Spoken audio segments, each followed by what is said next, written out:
오늘은 235페이지입니다. 네, 235페이지 손해배상 책임입니다.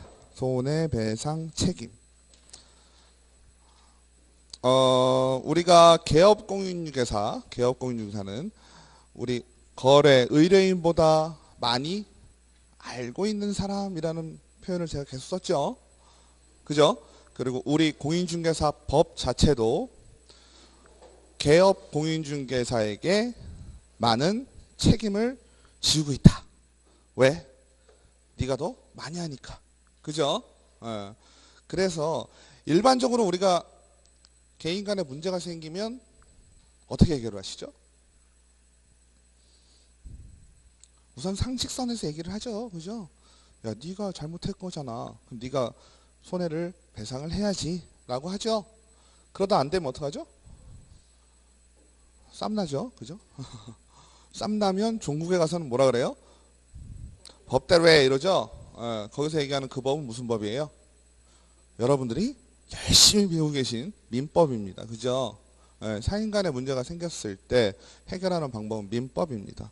근데 중개법은 공인중개사법은 민법에 대해서 무슨 법이라고 그랬죠? 특별법입니다. 그죠? 민법에 대한 특별법. 민법에 대한 특별법이란 얘기가 뭐죠? 원래는 이 내용이 민법에 들어가야 마땅한 거예요. 그죠? 근데 민법이 계속 늘어나니까, 그죠? 공인중개사라는 자격을 통해서 생기는 문제, 그죠? 공인중개사와 관련된 문제는 공인중개사법에서 따로 규정을 해놨다. 그죠? 그럼 규정을 해놨다는 얘기는 뭐예요? 특별법은 일반법보다 우선하니까. 그죠? 특별법에 이 내용이 있고 일반법에 내용이 있으면 어떤 걸 따라라? 특별법을 따라라. 그죠? 그러니까 우리가 지금 아주 특별한 법을 배우고 계신 거야. 그죠? 근데 제가 이 말씀을 왜 드리냐면 손해배상 책임이라는 건요. 공인중개사법에 굳이 나오지 않아도 어때요?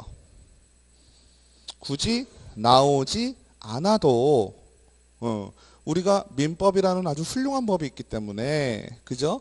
그 법으로 어떤 손해가 발생한 거에 대해서는 해결이 가능하다. 그죠? 민법으로 풀어도 된다. 하지만 공인중개사법에서 손해배상 책임에서 30조 내용을 쫙 해놨어요. 그죠? 그럼 이걸 왜 여기다 써놨을까요? 공인중개사의 책임을 명확하게 하고요. 또 공인중개사가 해야 할 의무 중에 하나가 우리가 업무 개시 전에 해야 할 사항이란 걸 했어요. 그죠? 업무 개시 전에 해야 될 사항 뭐였을까요? 공제도 들어야 되고, 그죠? 또 그거는 이제 등록이고, 그죠? 등록. 업무 개시 전에는 뭐 해야 됐어요? 인장도 등록해야 되고, 그죠? 그런 부분 했어요. 고용인을 쓸 경우에는 고용인이 업무를 개시하기 전에 고용인 등록도 해야 되고 이런 거 있었어요. 그죠? 기억은 안 나는 게 맞아요. 기억나면 안 돼. 지금 기억나면 안 돼. 다음에 기억나는 걸로 하고요. 아무튼 그랬어요. 그때 들었던 공제라는 부분이 있습니다. 그죠? 그러면 공제라는 부분에서 공제가 감수해야 될 일, 공제를 들어서 공제를 통해서 우리가 배상을 해줄 책임을 공인중개사법에 명확하게 써 놓았다라고 이해하시면 돼요. 아시겠죠? 그러니까 이거를 텍스트 그대로 이해를 할 줄은 그래 손해배상 책임 있겠지 이러고 넘어가 버리면 끝나죠. 그냥 원래는. 근데 왜 해놨는지를 이해를 하고 가시면 이게 그래서 써놨구나. 왜냐면 공제라는 거를 통해서 우리가 해줄 수 있는 거는 공인중개사가 중개를 하는 데 있어서 고의 또는 과실로 그죠? 손해를 입혔을 경우 공제를 통해서 그 재산상의 손해를 물어준다 라는 의미예요. 근데 여러분들이 그렇다는 건 아니지만 아무튼 좋은 얘기는 아니지만 우리가 이혼을 한다 그러면 어떻게 돼요? 이혼을 한다 그러면 두 가지 부분이 걸리는 거예요. 그죠? 첫 번째는 위자료라는 게 있고 또 하나는 뭐예요? 재산분할이라는 거라죠. 그죠? 재산분할은 뭐예요? 결혼 생활을 영위를 하면서 재산의 형성에 기여를 한 거잖아요. 서로 간에. 그죠? 그거에 대한 재산 분할이고, 위자료는 뭐예요? 이혼에 대한 책임을 누가 지느냐라는 걸 묻는 거예요. 그죠? 그러면 합의 이혼을 했으면 그건 위자료가 있어요, 없어요? 물론 위자료를 합의하고 이혼할 수도 있겠지만 일반적으로 합의 이혼이라는 건 성격 차이 이거잖아요. 그죠? 그거는 서로 간에 동의를 한 거잖아요. 그런 경우는 위자료가 없죠. 하지만 뭐는 해요? 재산 분할은 하죠. 어떤 의미인지 아시겠죠? 예를 들어서 그러면 공인중개사가 고의 또는 과실로 중개행위를 통하여 중개행위와 인과관계가 있는 어떤 재산상의 손해가 발생을 했다. 그러면 공인중개사는 손해배상 책임을 지게 되는데 어떠한 손해배상 책임을 지냐?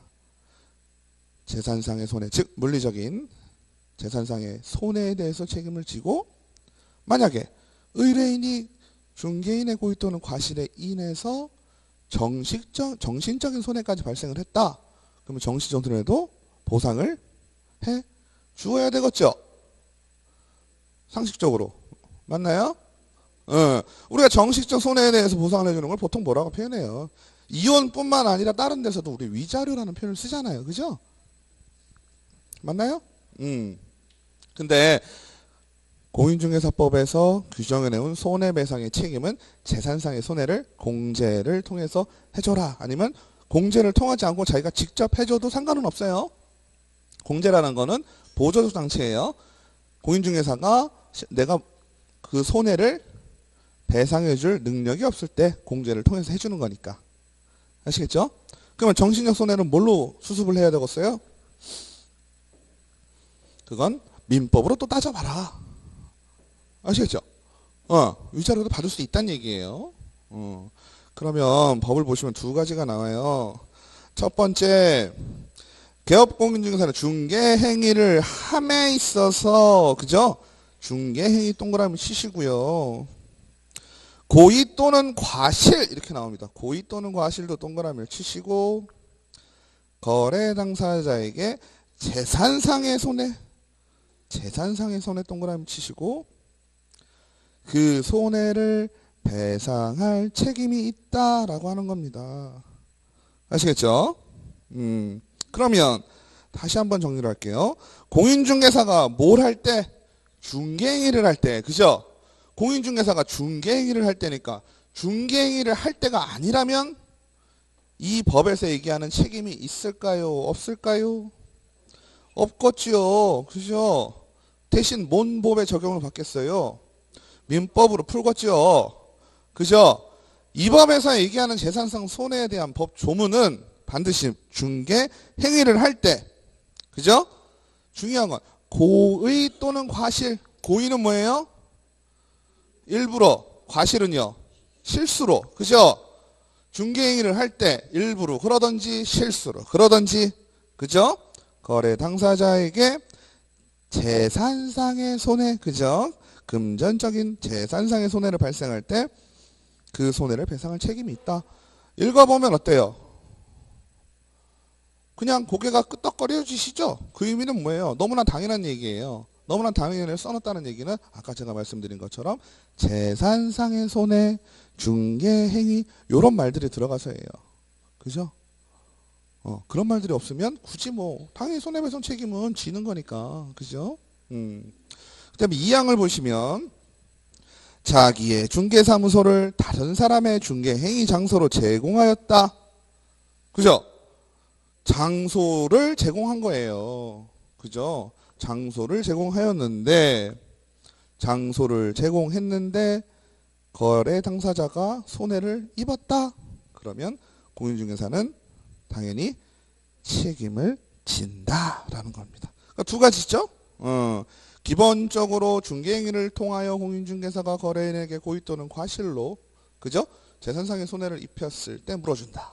두 번째는 빌려줬을 때 재산상의 손해가 발생했을 때도 물어준다. 라는 게 1항, 2항 얘기입니다. 그럼 세 번째는 뭔 얘기가 나올까요?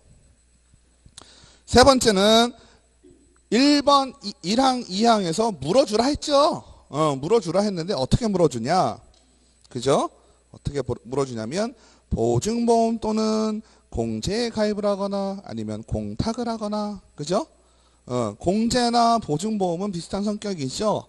가입 기간이 달라서 그래요. 보증보험에 들면 보험이 되는 거고 협회에 들면 공제가 되는 거고 그죠? 공탁은 뭐예요? 법원에다가 돈을 맡기는 거죠. 왜 맡겨요? 안 받으니까. 그죠? 보통은 그래요. 어떤 개인 간의 금전상의 문제가 생겼는데 나는 이 정도면 될 것 같아. 이 정도만 나는 걸어놓게 공탁을 한다. 그러면 상대방에서 그거를 콜하면 갖고 가고 끝나는 거고. 그죠? 안 되면 뭐 더 걸고. 그죠? 그렇게 하잖아요. 근데 우리는 지금 공탁을 하는 이유는 뭘까요? 쉽게 얘기하면 공탁이 우리가 아는 공탁은 문제가 발생했을 때 이미 하는 거죠. 선 발생 후 공탁이잖아요. 근데 우리는 어때요? 선 공탁이야. 왜? 상황이 발생하기 전에 보험의 형식으로 아예 걸어놓는 거예요. 그죠? 걸어놓는 건데 우리가 배웠어요. 그죠? 개업 공인중개사, 개인인 개업 공인중개사는 보증을 얼마를 걸어야 돼요? 1억이죠? 그죠? 1억입니다. 기억 안 나는 게 맞아요. 걱정하지 마세요. 기억 안 난다고. 1억인데 그러면 보증보험을 들면 1억의 보증을 해주면서 보증보험료를 얼마나 낼까요? 10만 원대 내요. 10만 원 초반 중반쯤 내요. 그러면 공제를 하게 되면 약 20만 원 정도 들고 장기로 가입을 하면 좀 할인을 조금씩 해주거든요. 그래도 10만 원 후반대까지도 떨어지는데 그러면 공탁을 한다라고 하는 거는 공탁은 보험이나 공제가 아니라 뭐예요? 현금이죠. 쉽게 얘기하면 현금을 맡겨놓는 거야. 어디다가 법원에다가. 그죠? 그럼 현금을 1억을 맡겨놨다. 그럼 1년에 얼마일까요? 이자가 3%만 따져도 그죠? 1억의 이자가 한 달에 약 30만 원 가까이 나오겠죠? 그죠? 20 몇만 원 나오겠잖아요. 그 1년이면 300만 원이에요. 어떤 게 싸요? 보험은 1년에 20만 원. 그죠? 공탁은 1년에 300만 원. 어떤 걸 하시겠어요? 그죠? 뭐 물어볼 게 없죠? 그죠? 근데 나는 보험을 극도로 싫어해. 그래서 난 현금 넣을 거야. 이러면 어쩔 수 없어요. 보험 극도로 싫어하시는 분들 있죠? 현금 많으신 분들. 야, 보험 그딴 거 다 타봐요. 얼만데? 이러신 분들 있어요, 가끔. 아무튼 공탁을 하게 되면 문제가 하나 있어요. 뭐 뒤에 나오지만 보증보험은요. 자, 보세요. 미리 조금 앞서가면 2015년 1월 1일 날 업무 개시를 시작했어요. 그럼 보증보험 이때 들었겠죠? 공제를 들었다 칠게요. 언제까지예요? 2016년 1월 1일 전날까지죠? 그죠? 그러면 요날 다시 들어야 되겠죠? 그럼 1년이에요. 근데 중개사고는요. 일반적으로 이날 2015 6월 1일 날 계약한 그러니까 거래 계약에 있어서 요거에 대한 문제가 발생하는 시점이 언제냐면요. 요때나 어느 쪽이 더 많겠어요? 2017년 1월, 2018년 1월 이렇게 되죠? 요 해에 발생하는 경우는 드물어요. 중개사고는 요때 나는 게 아니야. 일반적으로. 언제 날까요? 최소 한 2년 정도 지나서 나요. 대부분. 그죠? 그러면 나는 여기서는 공제를 들었고 여기서는 서울보증을 들었다. 공제를 들다가 보험을 드는 사람은 어떤 사람이라고 그랬죠? 바꿨어요 지금. 어떤 사람이? 돈이 아까워. 두 부류겠죠? 3만 원이 아까운 사람과 협회에 있는 그 당직자하고 싸운 사람이에요. 협회가 마음에 안 들어서 나는 보험을 들 거야. 이런 분도 있어요. 농담처럼 들리지만 한 1%쯤 돼요. 아무튼 그랬는데 요 시기도 보험을 들었겠죠. 계속 1년씩 한번 1년에 한 번씩 뜨니까. 근데 요 시기에 요거에 대한 사고가 났다. 어떻게 하겠어요? 보험회사에서 물어줘요? 협회에서 물어줘요? 나는 현재 요거 보험회사에 들고 있어. 서울보증에 서울보증에 보험을 들어있는 상태인데 요 시기에 있어서 요 시기에 대한 사고가 났다. 그러면 여기는 협회죠? 상식적으로 생각을 해볼게요. 협회에서 물어줄까요? 서울보증에서 물어줄까요? 당연히 협회에서 물어주겠죠. 그죠? 그 거래계약이 체결된 당시에 갖고 있는 공제 보증서 있죠. 우리 계약할 때 맨 앞장 뭐 주라 그랬어요? 계약서 주라 했고, 그죠? 두 장은 확인 설명서 주라 그랬고, 세 번째 요거죠? 그죠? 카피본 주라 했잖아요. 그죠? 그러면 공제나 보험이나 어때요? 들었던데, 그죠? 여기서 발생했는데 여기서 사고가 알게 됐어요. 그죠? 그럼 여기도 보험을 쭉 갖겠지요? 그러면 계속 보험이, 이때는 보험이 되는 거고, 그죠? 들었던 당시에 공제냐 보험이냐 따진다는 얘기예요. 그러면 공탁은 어떻게 될까? 공탁을 했다. 그죠? 공탁은 법원에 돈을 맡겨놓는 거라 그랬죠? 얼마 맡겨놨겠어요? 1억. 그죠? 1억을 맡겨놨어요. 1억을 맡겨놨는데 요때 사고가 요해 날까요 안 날까요? 안 나요. 시간이 지나요. 시간이 지나는데 요때 어떻게 했어요? 폐업했어요. 그죠? 사고는 요때 났네요. 사고를 알게 됐어요. 그죠? 골치 아픈 상황이 벌어진 거죠. 현재 상황. 그죠? 그러면 의뢰인은 그죠? 여기에 있던 A, B겠지요? 여기서 요 시점에서 A, B는 매우 당황하죠. 그죠?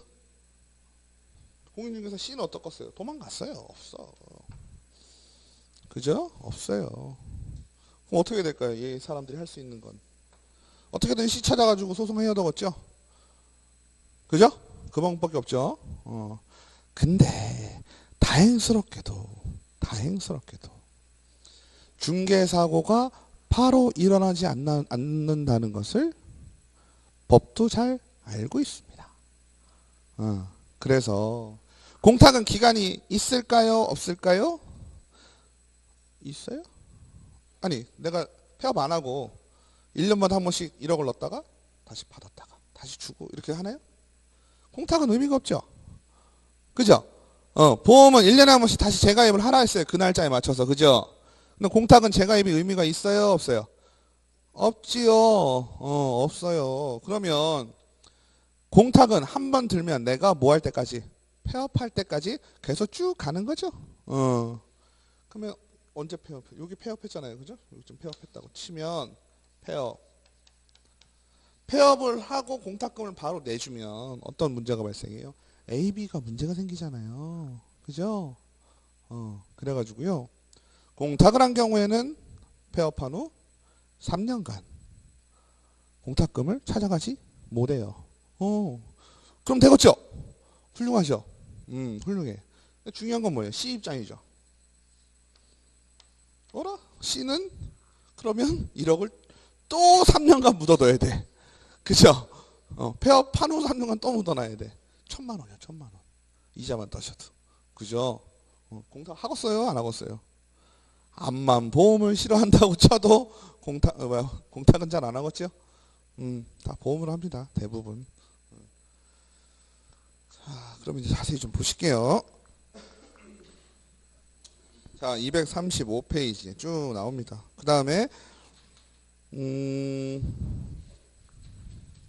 개업공인중개사는 아까 중개가 완성된 요 마지막 장 있죠?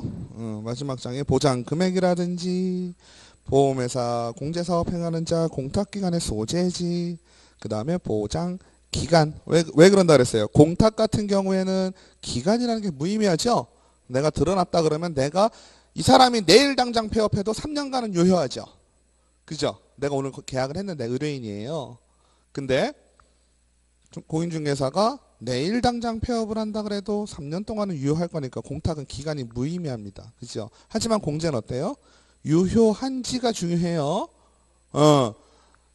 2015년 1월 1일부터 2015년 12월 31일까지 들었는데 내가 2016년 1월 2일이에요. 근데 작년 거 공제증서 줬어요. 그 효력이 있어요? 없어요? 없죠. 물론 그 증서 자체가 중요한 게 아니고요. 그걸 주는 이유는 뭘까요? 내가 들었더라는 걸 그냥 확인시켜 주는 거예요. 아시겠죠? 그게 없다고 해가지고 안 되는 건 아니에요. 어쨌든 내가 확인을 해야 되는데 확인할 때 그냥 상식적으로 생각을 해보자고요. 공제증서에 뭐 나와야 되겠어요? 날짜가 유효한지 봐야 되겠죠? 오늘 날짜까지. 그리고 얼마를 보장해 주는지 그죠? 알아야 되겠죠? 그리고 어디서 보장을 해주며 얘가 어디에 있는지는 알아야 되겠죠? 상식적으로. 맞죠? 공제나 보증은요 별게 아니고요. 공인중개사를 대신해서 나한테 손해가 발생했을 때 물어줄 사람이에요. 아시겠죠? 문제가 생기면 내가 법원에 확정 판결을 받거나 내 손해가 분명하다는 걸 입증할 수 있는 자료가 있으면 공제나 보험회사에 청구할 수 있어요. 공인중개사 대신에. 아시겠죠? 그러니까 여러분들이 계약을 다 한 번씩은 써보셨잖아. 맨 뒤에 붙어있는 이 아이가 그때는 뭔지 몰랐지. 그죠? 그냥 얘기만 듣고 1억이라니까 그런가 보다 하고 넘어갔지요. 이제 보니까 생각보다 중요한 아이죠. 집에 가서 찾아봐요. 있나? 잘 있나? 아시겠죠? 그래서 금액과 기관, 기간 이 세 가지가 나와야 된다라는 겁니다. 그래서 보시면 공인중개사법에서 손해배상 책임을 규정하고 있는 이유는 공인중개사법에서 별도의 손해배상 책임을 책 보실게요. 235페이지 네모 1번이에요. 공인중개사법상 손해배상 책임에 대해서만 보증기간에 보증금을 청구할 수 있기 때문이다 라고 돼 있어요. 이 얘기는 뭐라 그랬어요? 공인중개사법으로 풀어야 될 손해는 무슨 손해만 푼다? 재산상의 손해만 풀 수 있다. 정신적인 위자료는 어떻게 해라? 따로 풀어라. 그죠? 그래서 제가 아까 말씀드렸던 것처럼 30조 1항의 손해배상 책임의 요건은 첫 번째 중개행위가 꼭 있어야 된다 그랬죠? 그리고 공인중개사의 고의 또는 과실이 있어야 된다 그랬고요. 또 하나는 재산상의 손해, 그리고 이 모든 것이 중개행위와 재산상의 손해가 어떠한 관계? 인과관계가 있어야 된다고 했어요. 그죠? 법에서 뭐라고 나왔어요? 중개행위를 함에 있어서래요. 그죠? 그러니까 인과관계가 있다는 얘기죠. 그러면 반대로 생각하면 어때요? 이러한 조건을 만족하지 못한다면 손해배상 책임이 없다는 얘기랑 같은 얘기가 되겠죠? 그럼 왜 헷갈릴 수 있을까요? 공인중개사가 중개행위가 아닌 다른 행위를 하다가 재산상의 손해를 발생하면 민사적으로는 책임이 있어요, 없어요? 있죠, 당연히. 그죠? 하지만 공인중개사법에서 책임, 즉 공제나 보험을 통해서 보상을 받을 수 있는 손해배상을 받을 수는 없다란 얘기예요. 그러면 중개 의뢰인과 공인중개사가 직거래를 했다? 중개 행위예요, 아니에요? 그러니까 여기서 잘 생각해야 돼. 내 몸을 두 개로 분리시키는 것처럼 어떤 느낌이냐면 직거래를 하면 돼요, 안 돼요? 그건 안 되지. 근데 지금은 그게 되냐 안 되냐를 따지는 거예요? 아니죠. 그 아이가 중개 행위냐 아니냐를 따지는 거예요. 무슨 말씀인지 아시겠죠? 금지 행위는 따로 얘기를 하고, 그죠? 지금 손해에 대해서 중개법으로 보상받을 수 있느냐가 중요한 거야. 의뢰인 입장에서는. 맞죠? 왜? 자, A와 B와 C 요 중개 행위에 대한 그림이 맞춰져야지만 쉽게 얘기하면 보험과 공제, 그죠? 공탁 등의 방법으로 A나 B가 손해를 보상받을 수 있다는 얘기인데, 만약에 B가 사라지고 A와 C가 직거래를 했다고 치면 그림이 완성이 됐어요, 안 됐어요? 안 됐죠. 얘로는 보상을 못 받는다는 얘기예요. 큰 차이예요. 왜 그럴까요? 예를 들어 재산상의 손해가 5천만 원이 발생을 했잖아요. C한테 민사로 달라 그러면 받을 수 있는 길이 뭐 있겠지만, 그죠? 힘들겠죠? 근데 여기는 명확하면 쉽단 말이에요. A 입장에서는. 아시겠죠? 얘가 직거래를 해서 금지 행위니 어쩌니 이건 따지지 말자고요, 지금은. 비슷한 거 뭐 있어요? 음주 단속할 때 안전벨트 안 잡아. 음주 단속만 하는 거예요. 아니에요? 귀찮아서 안 잡아요. 그 안전벨트 딱지 끊기 싫어서. 아닌가? 그렇지 않아요? 저는 운전 처음 할 때 못 모르고 당황한 게 술은 안 먹었는데 벨트를 안 맨 거야. 근데 몰랐어요. 그때 언제까지냐면 딱 그거 쓸 때까지. 어라, 벨트를 안 매는데 속으로 그 생각밖에 안 하죠. 근데 불고 예, 가세요. 이러죠. 그 식이에요. 따로따로. 금지행위를 잡을 땐 따로 보자는 얘기예요. 아시겠죠? 그러니까 직거래니까 중개행위가 발생했어요, 안 했어요? 안 했죠. 얘네들 보상을 못 받는다. 아시겠죠? 넘기세요.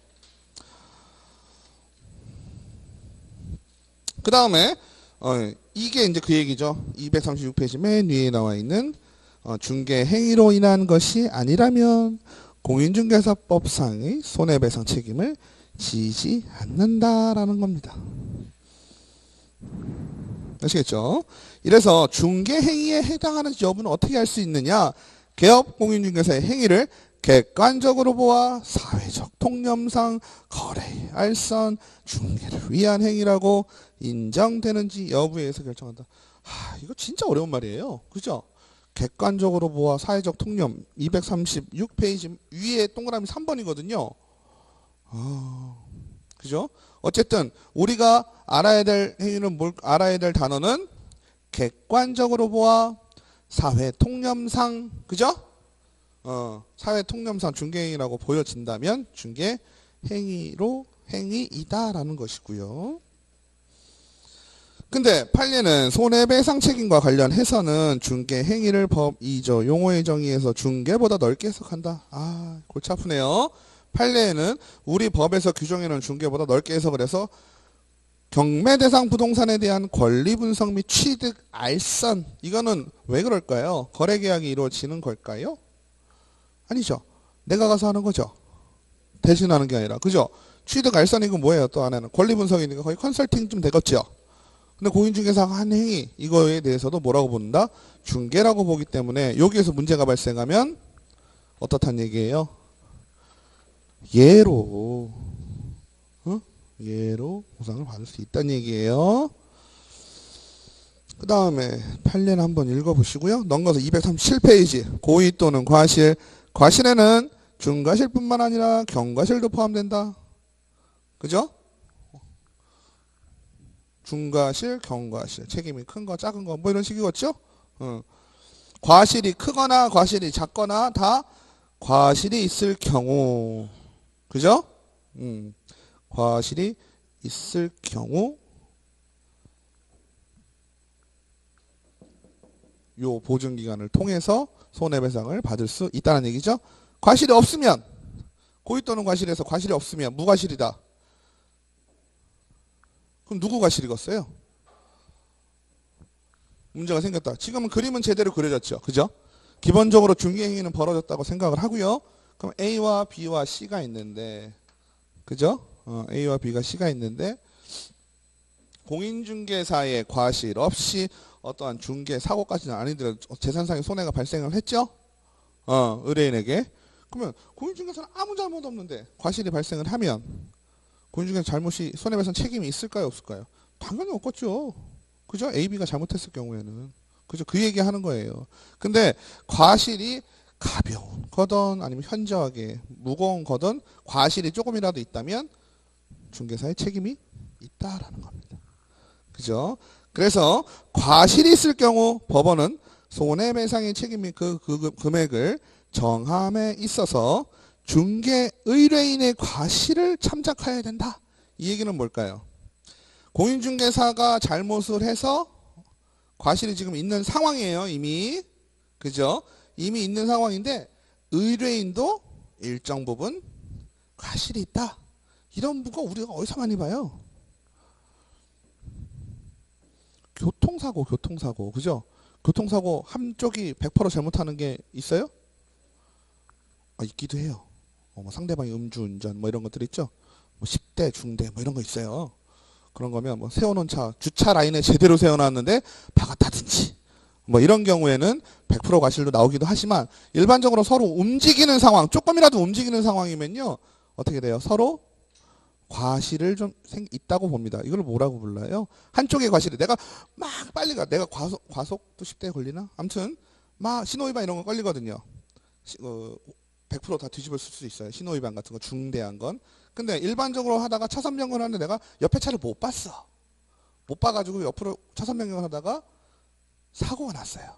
근데 법에서 얘기할 때는 뭐가 있냐면 이 들어오는 차도 여기서 봤잖아요. 그죠? 그러니까 안전운전 주의 의무를 위반했네. 뭐 이런 것도 좀 있어요.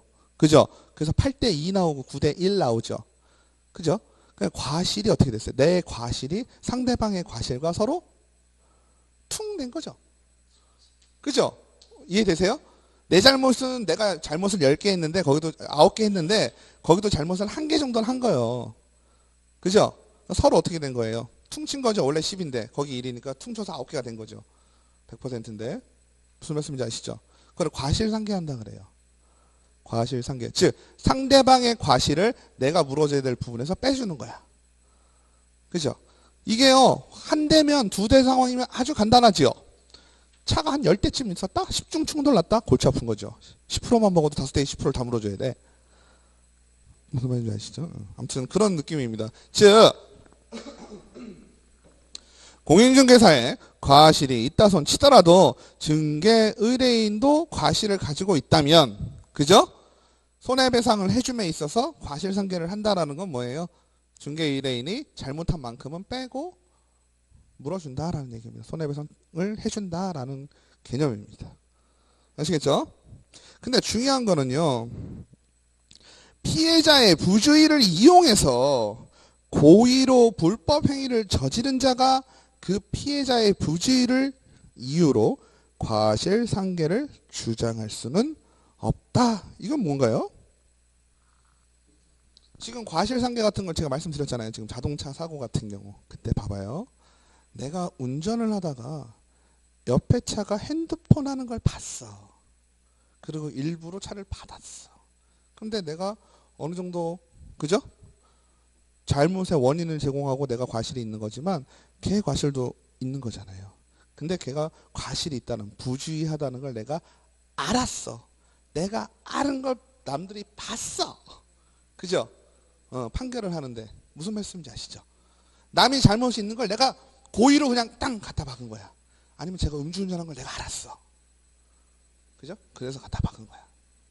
그렇다는 얘기는 아니에요. 도로교통법은 잘 모르니까.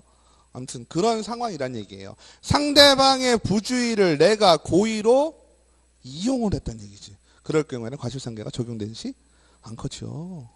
아시겠죠? 이해되시죠? 자, 넘기실게요.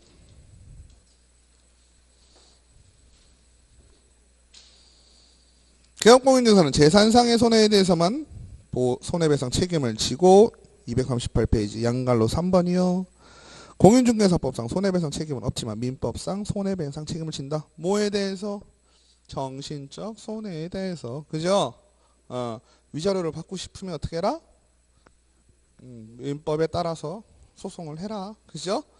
물론 공인중개사법을 통해서도 소송이 민사소송이 되지만 어찌됐건 그 다음에 인과관계 고의 또는 과실로 인한 중개 행위와 재산상의 손해 발생 사이에 인과관계가 있어야 된다. 너무 당연한 말이죠. 그죠? 공인중개사가 중개 행위를 통해서 재산상의 손해를 입혀야지. 다른 행위로 재산상의 손해를 차로 들여받았다 아파트를? 그건 힘들구나. 그죠? 차로 그죠? 차로 뭐 일반 주택이라면 그죠? 재산상의 손해 벽을 빵 박았다? 중개법으로 풀어야 되겠어요? 아니죠. 그럼 말도 안 되죠? 중개 행위를 할 때 중개 행위와 인과관계가 있어야 한다.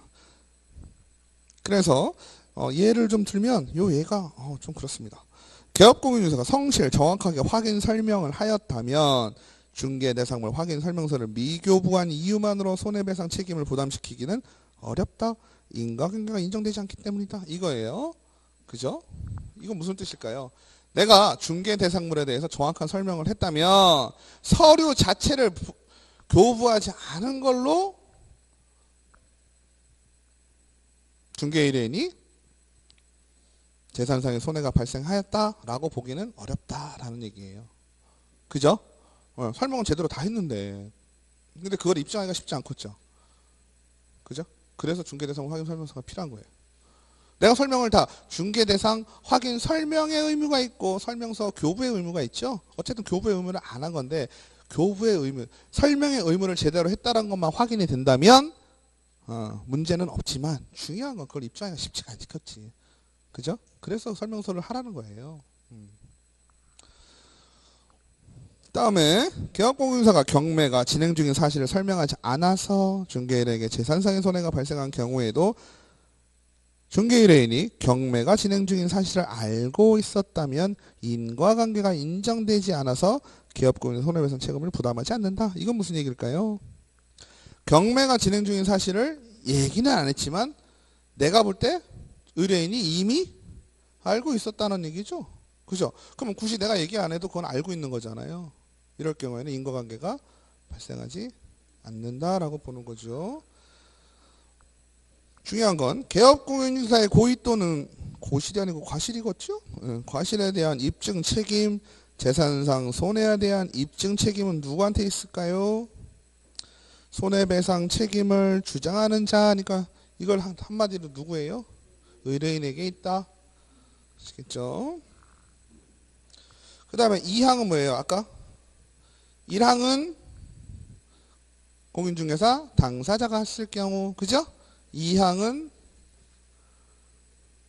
장소를 빌려줬을 경우 이랬죠? 그럼 장소를 빌려줬다. 장소를 빌려줬을 때 손해배상 책임이 발생을 하는데 그럼 손해배상 책임이 어떻게 발생하느냐? 첫 번째, 장소를 제공하면 발생을 하고 두 번째, 과실이 없어도 손해배상 책임이 발생을 하고 세 번째, 재산상의 손해, 인과관계. 그죠? 그러면 재산상의 손해와 인과관계는 내가 직접 중개활동을 해서 그죠? 중개행위를 했을 때 인과관계가 있고 재산상의 손해가 발생하고 고의 또는 과실일 경우에 물어준다라고 했잖아요. 그죠? 그 네 개를 비교를 해보면 어찌됐건 빌려줬어도 재산상의 손해가 있어야 되고 내가 그것을 빌려준 사무실을 빌려줘서 재산상의 발생한 인과관계가 있어야 된다는 거죠. 두 가지는 이제 똑같잖아요. 그죠? 그럼 다른 거는 뭐예요? 하나, 첫 번째, 빌려줘야 된다는 얘기죠. 네?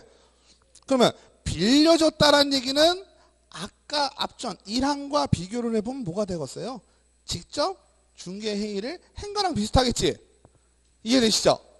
내가 하거나 남에게 빌려주거나 두 가지로 지금 손해배상 책임을 지는데 첫 번째하고 두 번째를 비교를 해보니까 재산상의 손해와 인과관계는 똑같다는 얘기예요. 그러면 내가 중개행위를 통해서 발생을 해야 되는데 이 중개행위 대신 뭘 한 거야? 장소를 빌려준 거지. 이해되시죠? 한번 써볼까요? 아까는 중개행위를 해야 된다 그랬죠. 그죠? 그리고 두 번째는 뭘 해야 된다 그랬어요? 고의 또는 과실이 있어야 된다 그랬잖아. 그죠?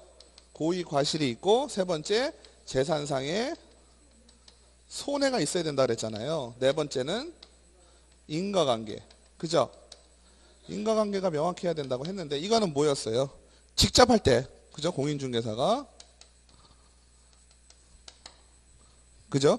공인중개사가 고의 또는 과실로 중개행위를 해서 재산상의 손해를 입혔을 때잖아요. 그죠? 인과관계는 그 말에 들어가 있는 거고. 그러면 빌려줬을 때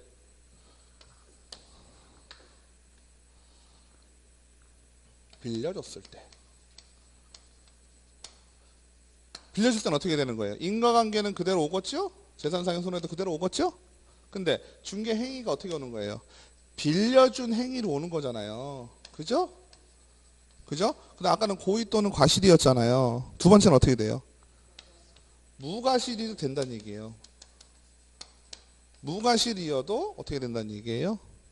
결론은 지금 이 얘기가 뭐 하는 거니까 손해배상 책임이잖아요. 그죠?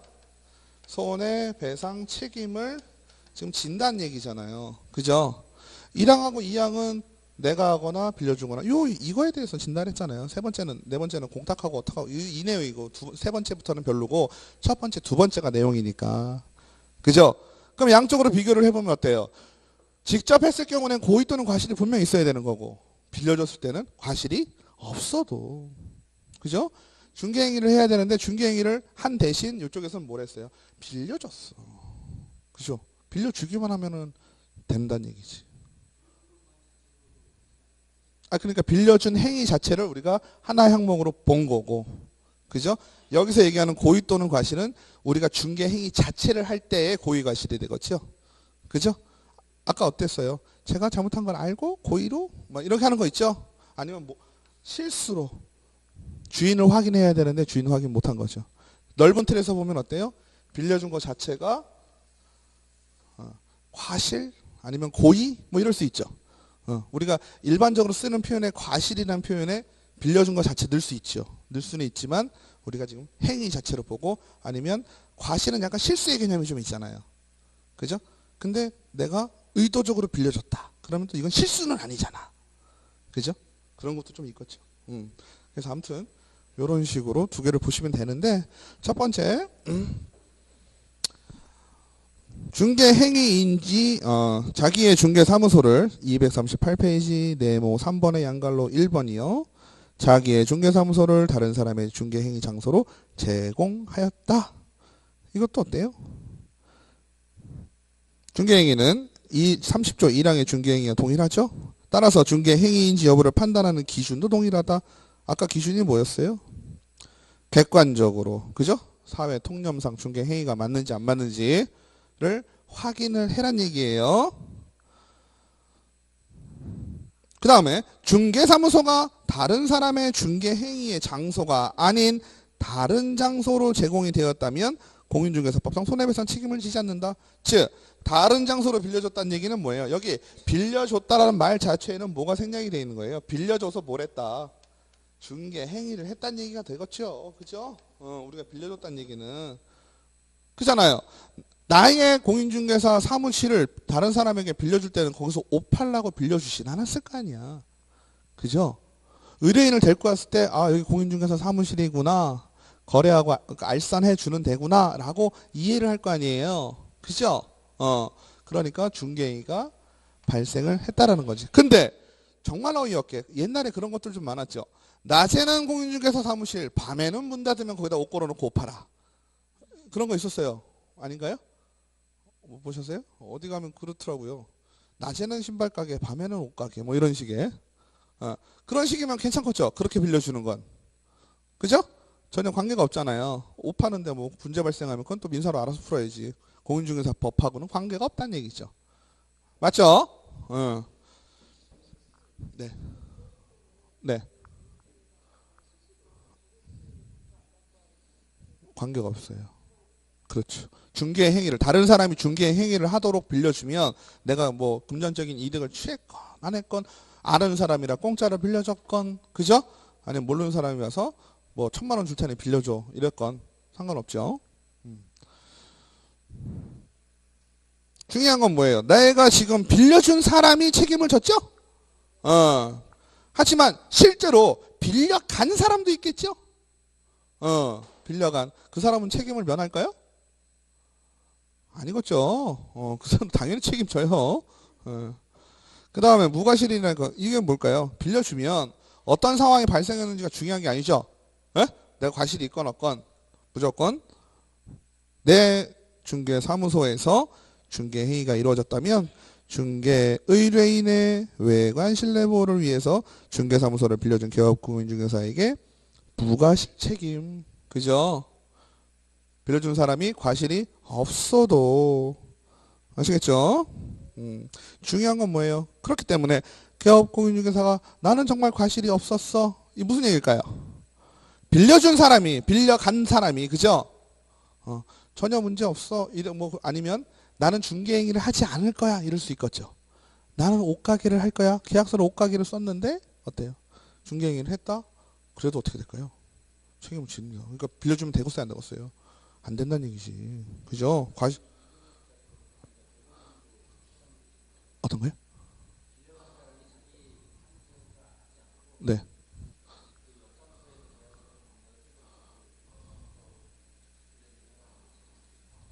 그렇죠. 그러니까 지금 여기서 빌려간 사람을 지금 포커스를 주신 거잖아요. 빌려간 사람은요. 저거예요. 빌려간 사람이 예를 들어서 자기 사무실을 썼다? 그럴 리는 없죠. 그죠? 현실적으로. 자기 사무실 가서 썼겠죠. 근데 빌려간 사람의 자격은 지금 거의 고려하지 않는 거예요. 이 사람도 책임을 진다는 재산상의 손해가 지금 발생을 한 거잖아요. 근데 무과실 책임으로 빌려준 공인중개사는 당연히 책임을 질 것이고, 그죠? 빌려간 사람도 책임은 지게 되는 거죠.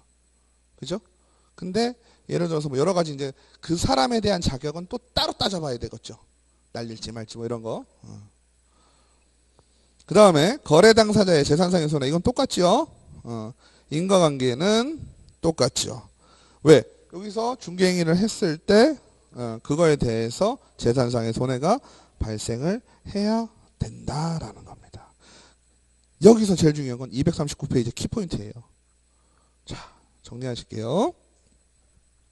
중개보조원 얘기가 나와요. 중개보조원이 중개의뢰인의 부주의를 이용해서, 아까 뭐라 그랬어요? 부주의를 이용하면 과실상계를 할 수 있다 했나요? 없다 했나요? 없다 했죠. 그죠? 그러니까 중개보조원이 중개의뢰인의 부주의를 이용하여 고의로 불법행위를 저지른 경우 중개보조원은 중개의뢰인의 부주의를 이유로 과실상계를 주장할 수는 없다 했어요. 그죠? 지금 중개보조원이 뭘 했는지 이거는 따로 따져야 되는 거죠. 아시겠죠? 어쨌든 중개보조원이라는 건 뭐예요? 고용인이라는 얘기죠. 고용인. 직접 당사자는 과실상계를 주장할 수 없다란 얘기예요. 맞아요? 그러면 중개보조원이 중개의뢰인의 부주의를 이용하여 고의로 불법행위를 저지른 경우 그를 고용한 기업 공인중개사는 전후 사정을 몰랐다면 중개의뢰인의 부주의를 이유로 과실상계를 주장할 수 있다. 이 말은 맞는 얘기예요? 틀린 얘기예요? 자, 이게 지금 몇 가지가 짬뽕돼 있죠. 자, 우리가 배웠던 것 중에 뭐가 있냐면 고용인의 한 행위는 누구의 행위로 본다? 기업 공인중개사 행위로 본다 했어요. 그러니까 중개보조원이 잘못한 건 누가 책임을 져? 기업 공인중개사가 책임을 지죠. 그러면 기업 공인중개사가 책임지는 범위가 여러 가지가 쭉쭉쭉 있었잖아요. 어쨌든 다 어렵게 생각하지 말고 중개보조원의 잘못은 내 잘못이잖아요. 내 잘못인데 아까 얘기했던 거 과실상계 얘기할 때 뭔 얘기를 했었어요? 상대방의 부주의를 내가 고의로 이용을 했을 경우에는 저 사람도 잘못했어요 라는 얘기를 할 수 있다 했어요? 못 했다 그랬어요? 없다 그랬죠. 저 사람 핸드폰 하고 있었는데 이거 못한다 그랬죠. 그죠? 근데 지금은 나의 중개보조원이 거래 의뢰인의 부주의를 이용했어요. 그러니까 이 둘 사이의 관계에서는 어때요? 과실상계를 주장할 수 있어요? 없어요? 없단 얘기죠. 하지만 나는 이 중개보조원과 거래 의뢰인이 뭔 짓을 했는지 몰라. 그죠? 뭔 짓을 했는지 모르지만 나는 고용인이 한 거에 대해서는 다 책임을 지죠. 그죠? 이럴 경우에는 과실상계를 주장할 수 있다는 얘기예요. 그럼 결론은 어떻게 되겠어요? 저 입장에서는, 의뢰인 입장에서는 어때요? 나한테는 과실상계 부분을 빼고 청구를 할 것이고 나머지는 중개보조원한테 청구할 수 있겠죠. 맞죠? 그래서 넘기면 그 내용이 나오는데요. 보실게요. 한번 판례를 한번 읽어볼까요? 피해자의 부주의를 이용하여 고의로 불법행위를 저지른 자가 바로 그 피해자의 부주의를 이유로 자신의 책임을 감해달라고 주장하는 것은 허용될 수 없으나 했어요. 이 얘기가 과실상계를 주장할 수 없으나, 그죠? 이는 그러한 사유가 있는 자에게 과실상계의 주장을 허용하는 것이 신의 측에 반하기 때문이다. 이건 뭐예요?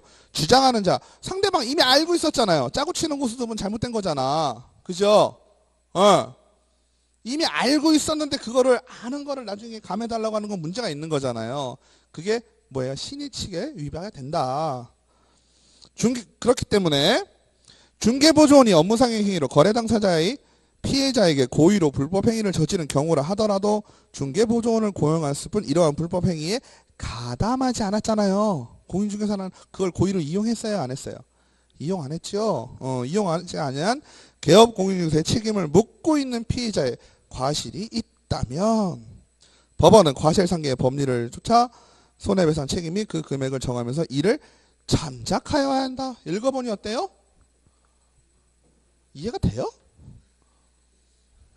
이해가 되세요? 말도 안 돼요. 그죠? 왜 이렇게 얘기를 할까? 근데 제가 아마 첫 시간인 거 언제 말씀드렸죠. 판례를 이렇게 써놓는 이유는 왜 이렇게 어렵게 써놨을까요? 그 판사도 먹고 살아야죠. 공부 어렵게 했는데 그렇지 않아요? 그죠? 먹고 살아야 돼요. 이러면은 어때요? 법을 가르치는 사람도 먹고 살고 맞죠? 내용인 즉슨 어때요? 어떠한 사건, 재산상의 손해가 발생을 했을 때, 그죠? A, B, 그러니까 중개 보조원이 뭐든 상관없어요. 내가, 그죠? 재산상의 손해를 입혔는데 고의로 잘못한 걸 내가 알고 그걸 샥 이용을 했다 말고 그러면은 과실상계를 인정하지 않는 게 당연하지. 그죠? 그거는 짜고 치는 고스톱이니까. 근데 나를 책임질 우리 아버지가 왔단 말이에요. 내가 미성년자야. 그죠? 그 아버지가 와서 제가 입힌 손해에 대해서 물어줄 거 아니에요. 물어줄 때는 아버지 입장에서는 어때요? 어쩔 수 없이만 물어주는 거잖아요. 그럴 경우에는 우리들과 간에 내가 어떤 짓을 했는지 모르잖아. 고의로 알았는지 그 부주의를 이용했는지를 모르잖아요. 그럴 경우에는 어때요? 그래도 네가 좀 잘못한 게 있으니까 내가 물어줄 건데 얘가 못 물어주니까 내가 물어줄 건데 네가 잘못한 부분도 있으니까 조금 까고 줄게. 이런 얘기예요. 그러니까 지금 같은 경우는 어쨌든 미성년자에 대한 이런 부분이지만 우리가 일반적으로 얘기하는 부분에서는 어때요? 동등한지위잖아요. 책임에 대한 부분만 가는 거지만 손해보호 부분이 분명히 있죠. 그런 거는 나한테 하겠지. 말하자면. 그러니까 나에 대한 책임은 이 사람도 책임이 있는 거잖아요. 아까 그죠? 그러니까 보험을 해줄 때 우리가요 공인중개사가요 1억에 대한 보장을 들잖아요. 1억에 대한 보장. 재산상의 피해가 1억만 나나요? 2억도 나죠. 2억이 나면요 공제에서는 얼마 물어줘요? 1억. 나머지 1억은 피해한테 가요 또.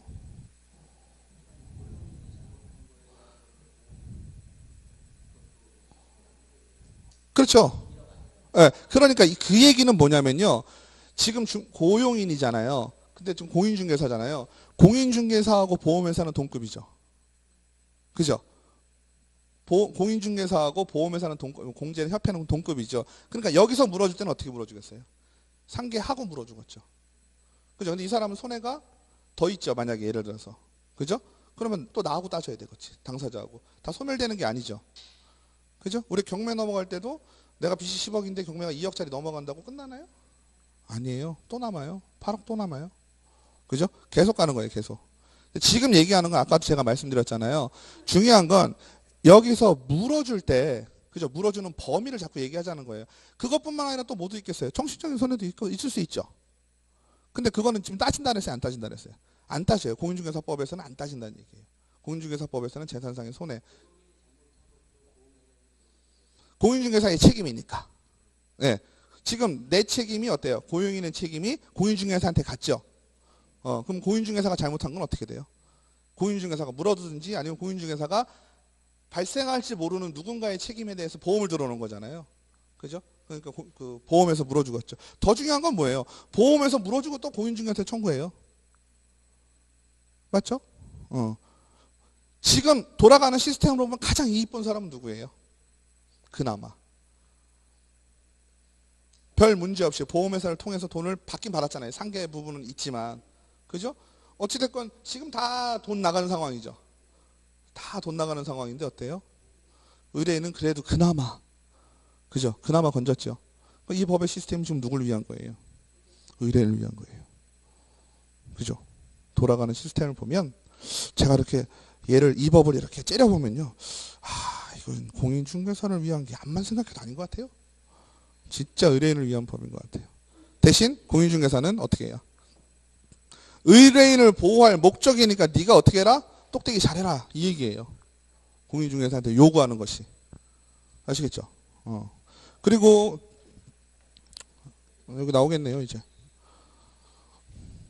뭐 더 나오겠지만 보험을 들면요. 5천만 원 물어줬어요. 그러면 우리 자동차 보험은 어때요? 계속 가죠. 이건 끝이에요. 끝. 다시 들어야 돼. 사고가 발생해서 물어줬잖아요. 5천만 원에 대해서 다시 드는데 이 말이 좀 웃기잖아요. 1억짜리를 들은 거니까. 해지하고 다시 들고. 공탁을 했다. 1억 공탁해놨잖아요. 근데 법원에서 재산상승세를 내가 5천만 원어치 입혔어요. 그럼 어떻게 해야 되겠어요? 5천만 원 다시 채워놔야 돼. 아시겠죠? 이해가 안 되시는 부분이 어떤 거죠? 네. 음. 네네네. 네네.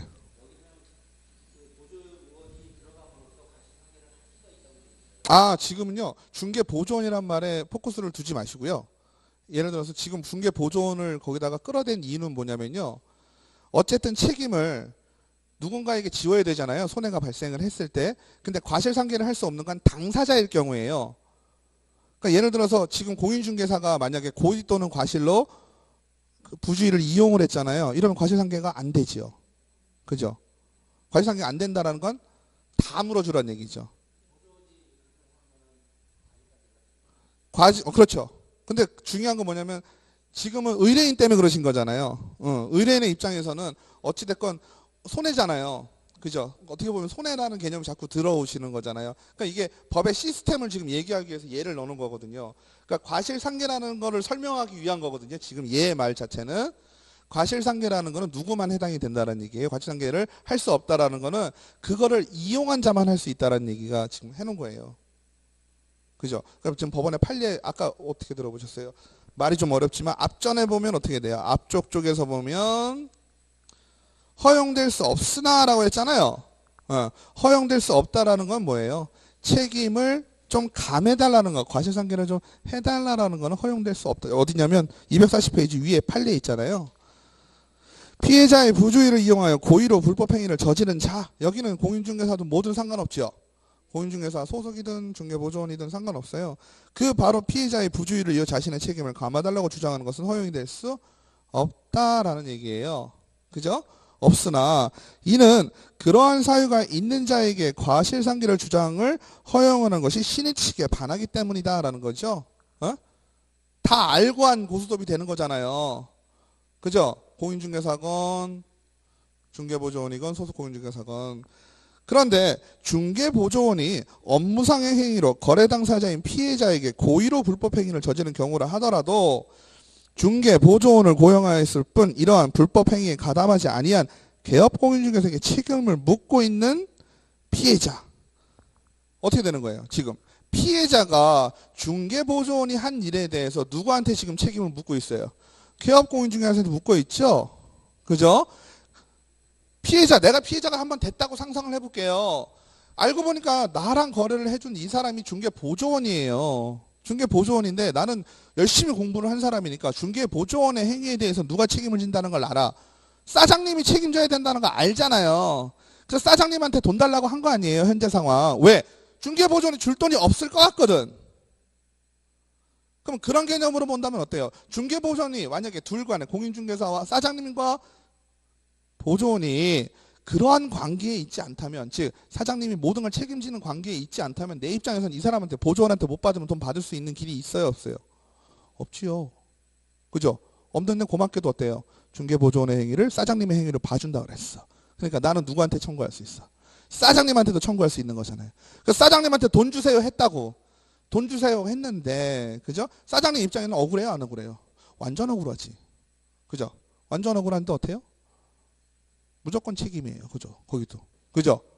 그럼 물어줘야 되는데 물어줄 때 뭐라 그러느냐면 내가 너에게 너의 고의로 너의 과실을 너의 그런 네가 잘못한 거를 내가 수습하고 내주겠다는 의미가 되는 거잖아요. 결국은 네 잘못도 있으니 나는 그거는 못 주겠네 이거잖아요. 아시겠죠? 근데 사장님 입장에서는 나의 부주의를 이용했어요, 안 했어요? 안 한 거죠. 저도 논리적으로 처음에 이해가 안 되는 게 맞아요. 상식적으로도 이해가 안 되는 게 맞아요. 이걸 그렇죠. 제 생각도 그게 맞는 것 같아요. 왜냐하면 요 상황에서는 그죠? 요 상황에서는 사장님이 어때요? 다 물어주고 어쨌든 민사상으로는 어때요? 과실이 없을 경우에는 구상권 들어가잖아요. 보조원한테. 그때 다 들어가야 되잖아요. 근데 법리를 지금 따져보자는 얘기예요. 법리에서는 어때요? 당사자 이해가 보상을 해줄 때는 어떻다는 얘기다. 과실상계를 주장할 수 50% 있어요, 없어요? 과실상계를 주장한다는 의미는 까고준다는 얘기죠. 사장님은 까고줄 수 있다, 없다? 까고 주면 안 돼요라고 얘기할 수 있다요. 정확하게 표현하면. 그죠? 법에다가 얘기할 수 있다는 얘기야. 과실상계를 주장할 수 있다는 얘기야. 그죠? 근데 당사자는 미안해요. 자꾸 스스로가 나쁘게 됐다는 건 아니에요. 예를 들은 것뿐이야. 여기로 해야 되겠다. 그죠? 여기 잘못한 사람은 그죠? 여기 잘못한 사람은 당사자에게 그죠? 이용한 거니까 얘는 그걸 까주세요라는 뭐 얘기를 못 한다는 얘기예요. 그러니까 우리가 요거를 약간 법률상으로 이해하고요. 현실에서 발생하면 골치 아파지죠. 그죠? 현실에서 발생하면은 나 입장에서는 어때요? 공인중개사한테 90만 원, 얘한테 10만 원 따로따로 해야 될 상황이 발생을 하는 거죠. 아시겠죠? 좀 쉬었다 할까요? 네, 쉬었다 하겠습니다.